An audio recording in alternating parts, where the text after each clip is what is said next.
মানুষ কয় ফার্ম করা বহুত সহজ, একবার ফার্ম করে দেখেন না কিরকম কষ্ট।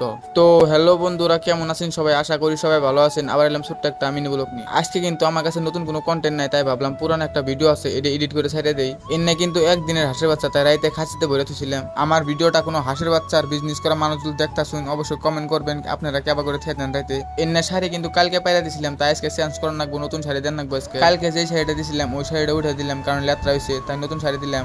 এখন হাঁসের ছানা করে ছাইড়া দেবো, তাই পানি দিতেছি। এনে কিন্তু 1000টা হাঁসের বাচ্চা আছে, দুইটা ভাগ করছি 500 500। পানি ছানি কিন্তু দেওয়া হয়ে গেছে, তাই একটা একটা করে ছেড়ে দিতেছি, কারণ 12 ঘন্টা হলে কোনটা খায় না। তারপরে ওই খুবে 500টা ছেড়ে দিলাম, আর এই খুবে 500টা ছেড়ে দিতেছি। আলহামদুলিল্লাহ আমার হাঁসের বাচ্চার 1000টা ছানার মধ্যে কিন্তু একটার কোনো ক্ষতি অনেক গে।